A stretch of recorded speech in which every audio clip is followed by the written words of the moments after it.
Thank you very much, Judge. He's the former underdog who is now a big dog, the leader of the pack as far as true conservative principles go, and tied for first in some of the polls in Iowa. Texas Congressman Ron Paul's new ad says his fellow candidates Mitt Romney and Newt Gingrich have more bark than bite when it comes to limiting the size of the government. Take a listen to this. You want big cuts. Ron Paul's been screaming it for years.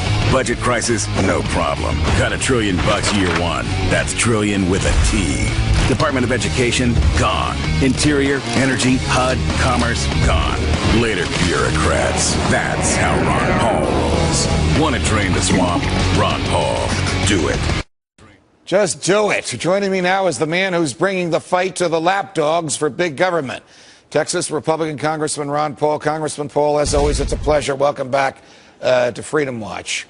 Thank you, Judge. How do you explain the shift in the polls as to who's up, who's down, and now what appears to be movement toward Newt Gingrich, who has far, far more in common with Barack Obama than he does with true small government values, the values that you've been preaching? You know, if we hadn't just gone through 6 months of a flavor of the month or the flavor of the week, I would think that, you know, this is for real.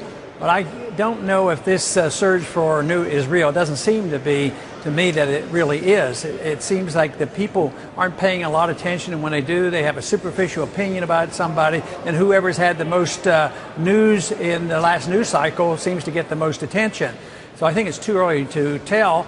But also, I think when Kane dropped out, those individuals went someplace else, and they have gone over to Newt.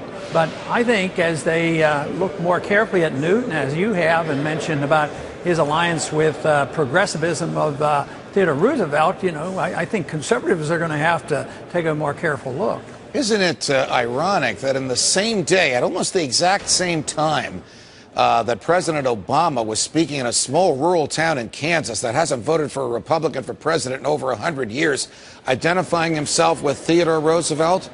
Newt Gingrich was on Glenn Beck's radio show identifying himself with Theodore Roosevelt. Could you imagine if these two guys actually identified with the same big government hero when in fact they do?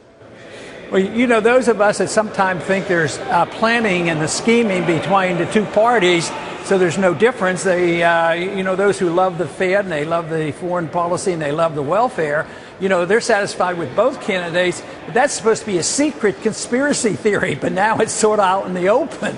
You know, there's two people that would have outwardly and openly supporting their same hero. So I would say it should be a strong message to the American people, because the message I'm hearing from the American people and the demonstrations on our streets is they're sick and tired of what they're having and the status quo, and they're certainly not going to find an answer just by supporting somebody who has very similar views to our president.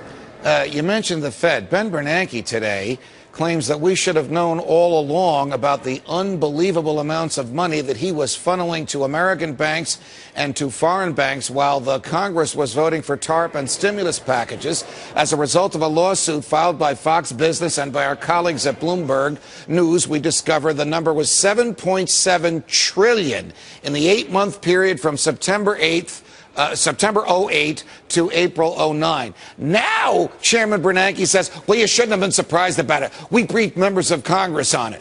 Were you briefed on this? Were you told how much money the Fed was printing and distributing while the Congress was borrowing money and giving it to the same banks?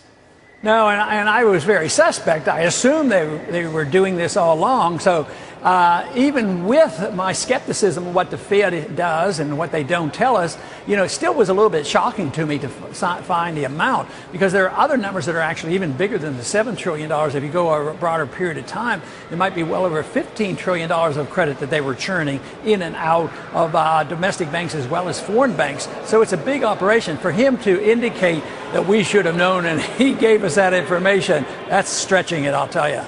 Congressman Paul, it's a pleasure. Thanks very much for joining us. Thank you, John.